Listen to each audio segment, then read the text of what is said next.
দেশের গণতন্ত্রপ্রিয় স্বাধীনতাপ্রিয় মানুষের সরাসরি ভোটে একটি অবাধ সুষ্ঠু নিরপেক্ষ নির্বাচনের মাধ্যমে বর্তমান সরকার দায়িত্ব গ্রহণ করেছে। বর্তমান বিএনপি চেয়ারম্যান জনাব তারেক রহমান গণতান্ত্রিক সরকারের প্রধানমন্ত্রী হিসেবে দায়িত্ব নিয়েছেন 2 মাস হয়েছে। আপনারা জানেন এই 2 মাসের অধিকাংশ দিন তিনি সচিবালয়ে প্রধানমন্ত্রীর কার্যালয়ে অফিসে বসছেন, সেখানে কাজ করেছেন। সাংবাদিক বন্ধুগণ, বর্তমান গণতান্ত্রিক সরকার জনগণের কাছে দায়বদ্ধ, জনগণের কাছে জবাবদিহিমূলক সরকার। প্রধানমন্ত্রী কি কাজ করছেন তার প্রতিদিনের কার্যক্রম জনগণের কাছে যথারীতি যথানিয়মে জানিয়ে দেওয়া হচ্ছে। সরকারের কার্যক্রম জনগণকে জানিয়ে দেওয়ার ক্ষেত্রে আমরা একটু ভিন্নভাবে জানানোর পন্থাটা বেছে নিয়েছি। ইতিমধ্যে আপনাদের অনেকের নজরে এসেছে নিঃসন্দেহে।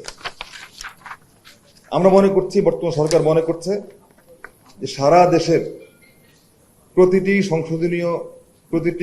সংসদীয় আসনে বিজয়ী প্রার্থীরা নির্বাচনের আগে জনগণের কাছে ভোট চাওয়ার সময় তারা নানা রকম প্রতিশ্রুতি দিয়েছিলেন।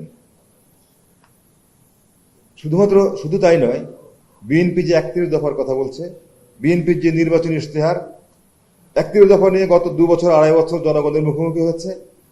প্রত্যেকজন প্রার্থী জনগণের কাছে গিয়ে এই 31 দফা সম্পর্কে বিস্তারিত বর্ণনা দিয়েছেন, কথা বলেছেন, জনগণের রায় নিয়েছেন। এরপর তার আলোকে আমরা যে নির্বাচনী ইশতেহার করেছিলাম সেটা সম্পর্কে কথাবার্তা বলেছেন। আমরা মনে করছি জনগণের কাছে নির্বাচনী ইশতেহারে যে সমস্ত কথাগুলি বলা হয়েছিল, এ সমস্ত প্রতিশ্রুতিগুলি জনপ্রতিনিধিরা পালন করছেন কিনা, এটা যার যার সংসদীয় আসনের যারা আছেন, ভোটার যারা আছেন, যারা ভোট দিয়েছেন, যে সমস্ত মানুষরা যার যার সংসদীয় এলাকায় বসবাস করছেন, তারা তাদের জনপ্রতিনিধিদের কাছে এটা জিজ্ঞাসা করার, জানার অধিকার আছে এবং তাদের জানা উচিত। সুতরাং আমরা মনে করি যারা জনপ্রতিনিধি নির্বাচিত হয়েছেন তারা যার যার নিজ নিজ এলাকার সংসদীয় আসনের ভোটারদের কাছে কথাবার্তা, তাদের কথাগুলি বলবেন। এরপর যদি জানার পরবর্তী স্টেপ যেটি, সেটা হচ্ছে সরকারের যে মন্ত্রণালয় আছেন, সরকারের বিভিন্ন মন্ত্রণালয়ের মন্ত্রীগণ জনগণের কাছে তাদের উপর অর্পিত দায়িত্ব ঠিকমতো পালন করছেন কিনা সেটিও জনগণের জানার অধিকার আছে। ফলে মন্ত্রী মহোদয়গণ তাদের জনসংযোগ কর্মকর্তার মাধ্যমে কিংবা নিজেরা সাংবাদিকদের মুখোমুখি হয়ে অথবা সরাসরি জনগণের মুখোমুখি হয়ে তারা নিজেরা নিজেদের কার্যক্রমের কথা জনগণকে জানাবেন। জনগণের কাছে সরকারের জবাবদিহিতা নিশ্চিত করার এটি অন্যতম একটি উপায়। এরপরে আপনারা দেখবেন যে যখনই ক্যাবিনেট মিটিং হচ্ছে, ক্যাবিনেট মিটিং হওয়ার পর ক্যাবিনেটের সিদ্ধান্তগুলো ক্যাবিনেট সচিব মহোদয় যথারীতি জনগণকে জানিয়ে দিচ্ছেন।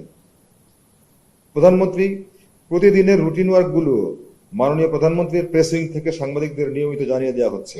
তবে সঙ্গত কারণেই মাননীয় প্রধানমন্ত্রীর পক্ষে প্রতিদিন সাংবাদিকদের মুখোমুখি হওয়া সম্ভব নয়। এমন বাস্তবতায় প্রধানমন্ত্রীর রুটিন ওয়ার্কের বাইরেও কিছু কার্যক্রম থাকে, সেগুলো যাতে যথানিয়মে যথাসময়ে জনগণকে জানিয়ে দেওয়া যায় সেই লক্ষ্যে সম্প্রতি প্রধানমন্ত্রী কার্যালয়ের মুখপাত্র নির্ধারণ করা হয়েছে। প্রতি সপ্তাহে 1 দিন কিংবা 2 দিন অথবা প্রয়োজন অনুযায়ী প্রধানমন্ত্রীর কার্যালয়ের সংবাদ ব্রিফিং এর আয়োজনের প্রস্তুতি রয়েছে। অবাধ তথ্য প্রবাহ বিশ্বের দেশগুলোকে এখন গ্লোবাল ভিলেজে পরিণত করেছে। সুতরাং দেশে বিদেশে অনেকেরই অনেক বিষয়ে জিজ্ঞাসা রয়েছে, আগ্রহ রয়েছে, জানার আগ্রহ রয়েছে। বর্তমান সরকার সেই সব বিষয়েও যৌক্তিক সকল জিজ্ঞাসার জবাব দিতে প্রস্তুত। সুতরাং সাংবাদিকদের ফোন কিংবা ইমেলের মাধ্যমেও তথ্য জানার সুযোগ রয়েছে। এর পাশাপাশি সরকারের যাবতীয় তথ্য মন্ত্রণালয় যথানিয়মে জনগণকে প্রতিদিন অবহিত করছে। একই সঙ্গে সারা দেশে 64টি জেলার তথ্য অফিস রয়েছে। এছাড়া উপজেলা পর্যায়েও রয়েছে আরো 4টি তথ্য অফিস। প্রধানমন্ত্রী তারেক রহমান ইতিমধ্যেই তথ্য মন্ত্রণালয়কে জেলা তথ্য অফিসগুলোকে আরো কার্যকর করার নির্দেশ দিয়েছেন। এই অফিসগুলোর কার্যক্রম আরো জোরদার করা গেলে স্থানীয় পর্যায়ের সঠিক তথ্যগুলো তুলে ধরা এবং মিথ্যা তথ্য, ভুল তথ্য কিংবা অপতথ্যের বিরুদ্ধে সক্রিয় ভূমিকা রাখা সম্ভব হবে। কোনো জেলায় কোনো ঘটনা ঘটলে জেলা তথ্য কর্মকর্তাগণ যাতে তথ্য প্রদানের জেলার মুখপাত্র হিসাবে ভূমিকা রাখতে পারেন সেটিও নিশ্চিত করার জন্য ইতিমধ্যে তথ্য মন্ত্রণালয় কার্যক্রম শুরু করে দিয়েছে। প্রিয় সাংবাদিক বন্ধুগণ, এবার আসি আমরা সোশ্যাল মিডিয়ার বিষয়ে। সোশ্যাল মিডিয়ার মাধ্যমে ছড়িয়ে পড়া সকল তথ্য যেমন মিথ্যা কিংবা প্রোপাগান্ডা হিসেবে উপেক্ষা করার সুযোগ নেই, আবার সকল তথ্য যাচাই বাছাই ছাড়া বিশ্বাস করারও কোনো কারণ নেই। কৃত্রিম বুদ্ধিমত্তা বা এআই দিয়েও অনেক মিথ্যাকে সত্যির মতো করে ছড়িয়ে দিয়ে জনগণকে বিভ্রান্ত করার অপচেষ্টা অব্যাহত রয়েছে। আমরা আশা করি জনগণকে তথ্য জানার সুযোগ অব্যাহত রাখলে জনগণ বিভ্রান্ত হবে না। অপতথ্য কিংবা মিথ্যা তথ্য দিয়ে জনগণকে কিছু সময়ের জন্য বিভ্রান্ত করা সম্ভব হলেও শেষ পর্যন্ত জনগণের কাছে সঠিক তথ্যটি পৌঁছে যাবে। সুতরাং মূল ধারার গণমাধ্যম দায়িত্বশীলতার সঙ্গে জনগণের সামনে নিজেদের ক্রেডিবিলিটি প্রতিষ্ঠা করতে পারলে সোশ্যাল মিডিয়া সত্য মিথ্যা যাচাই জনগণের জন্য সোশ্যাল মিডিয়ার সত্য মিথ্যা যাচাই জনগণের জন্য সহজ হয়ে যাবে। প্রিয় সাংবাদিক বন্ধুগণ, আমি আর কথা বাড়াবো না। মাননীয় প্রধানমন্ত্রী তারেক রহমানের বর্তমান গণতান্ত্রিক সরকারের 2 মাস পার হয়েছে।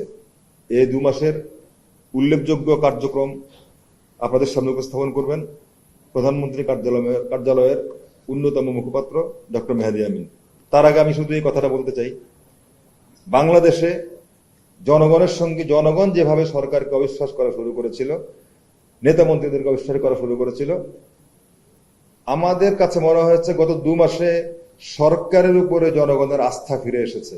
বিশেষ করে আমরা দেখেছি মাননীয় প্রধানমন্ত্রী জনাব তারেক রহমানের উপরে জনগণের আস্থা ফিরে এসেছে। তিনি জনগণের মধ্যেই থাকছেন, জনগণের মধ্যেই হাঁটছেন। তিনি নিরাপত্তার তোয়াক্কা করছেন না। জনগণের কাছে যে সমস্ত আশা ভরসা, যে সমস্ত প্রতিশ্রুতি দিয়েছিলেন, তিনি প্রত্যেকটি প্রতিশ্রুতি পালনের চেষ্টা করছেন। এবং আমার কাছে মনে হয়েছে আমাদের এই 60 দিনের সবচেয়ে বড় অর্জন, বাংলাদেশের জনগণ তারেক রহমানকে বিশ্বাস করেছে, তারেক রহমান বাংলাদেশের জনগণকে বিশ্বাস করেছেন। আমার কাছে মনে হয়েছে এই অর্জনটা হচ্ছে সবচেয়ে বড় অর্জন। এরপরে আপনাদের সামনে বিস্তারিত তুলে ধরবেন প্রধানমন্ত্রী কার্যালয়ের অন্যতম মুখপাত্র ডক্টর মেহেদী আমিন। আপনাদেরকে অনেক ধন্যবাদ। আবারও খুব শীঘ্রই আপনাদের সঙ্গে কথা হবে। Thank you.